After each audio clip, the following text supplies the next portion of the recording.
What's up, nerds and nerdettes and wee little nerdlings all? It's your buddy Big Johnny G for Two Gun Pixie presents Legendary Gaming. Midday Monologue Monday is here, my friends, and thank you so much for joining me. As my regulars know, I'm Big Johnny G, and all the new viewers and hopefully subscribers, how's it going? Thanks for stopping by and checking this out. I drop a video every day of the week, and every Monday there's a Midday Monologue, as I call them, where I just talk about something that's on my mind. And as you saw from the thumbnail, unless something went wrong, today I'm talking about solo Dungeons and Dragons. Now, there've been ways, there've been books, there've been modules, adventures written up over the years, and I mean over the years, that allow solo. They're usually just one-off. But I'm not talking about the RPG.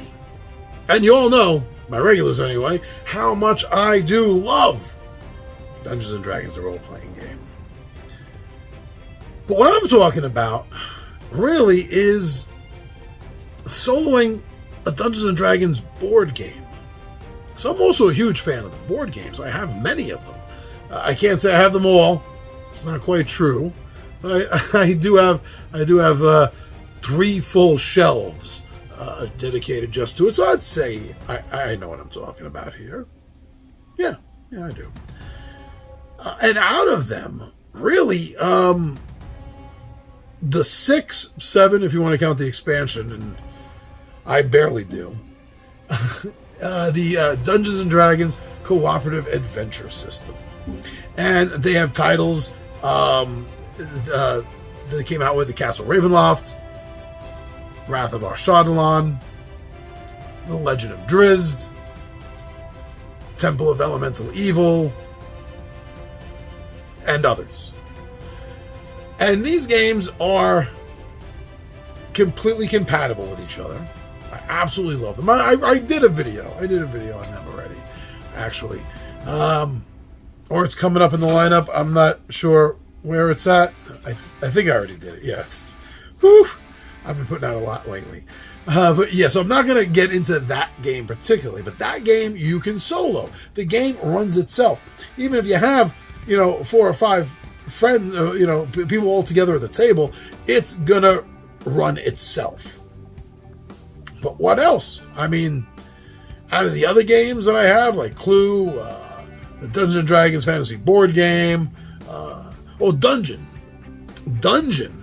has a variant where it can be soloed. And although the variant is in the new version of the game, it's really a very easy variant that can be used in any of the editions, since they all have, I'll say 99% the same rules, just about. And with the solo part of it is, what really makes it fun is when you add in the fact that you're being hunted by a level 6 monster. So you can add that into any. That's in the newer versions of it. But yeah, I mean, Scoundrels of Skullport, for the Lords of Waterdeep, the Dragonlance game, Rock Paper Wizards, 3 Dragon Ante, Infighting.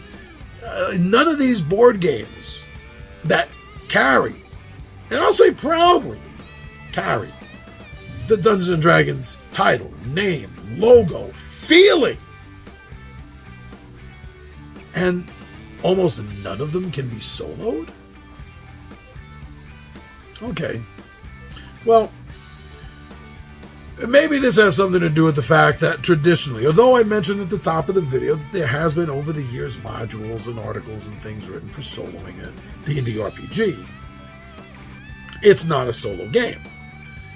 Hence why outside articles had to be written to help make it that way.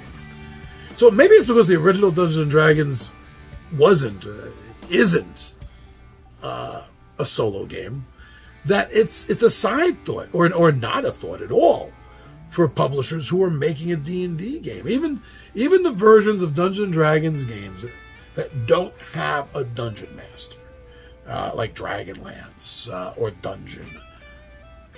They still can't be soloed the way the rules are set up. And most of the time, that's because these are competitive games, not cooperative. I mean, just about any cooperative game can be soloed to some degree. Okay, not all. But yeah, honestly, most can be to some degree or another. But yeah, they're just really... there's not enough. I really wish there was more.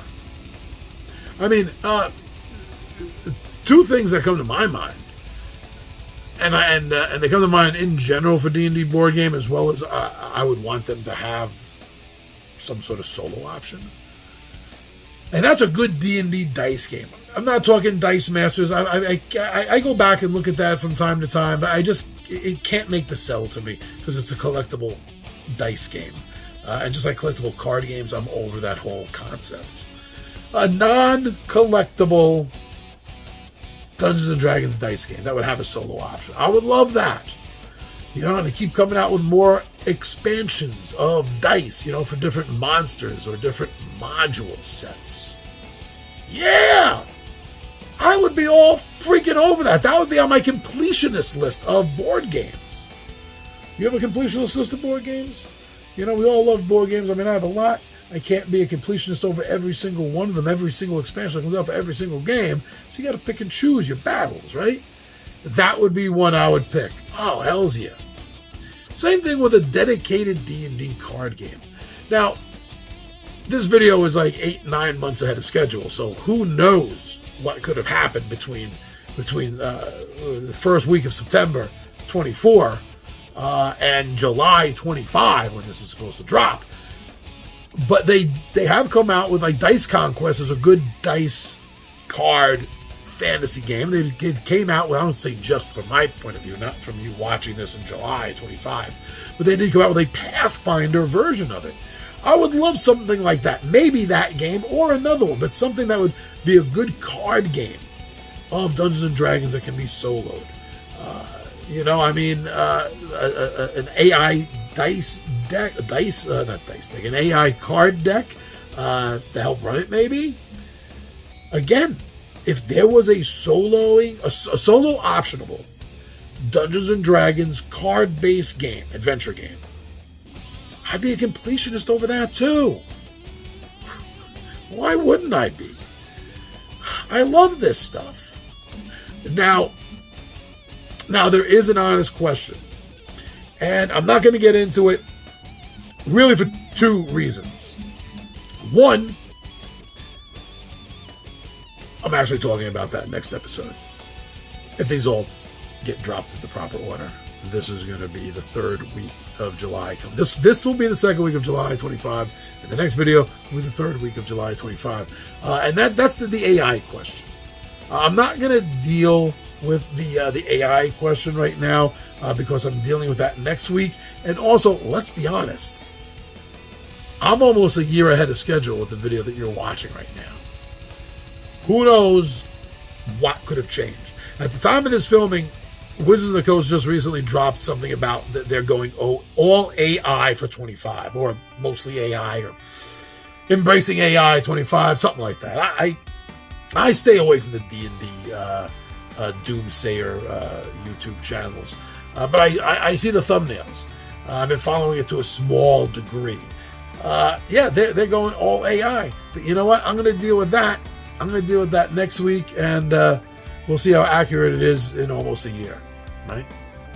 But yeah, we need more solo D&D games. Come on, please get on board with that. Let's make this happen.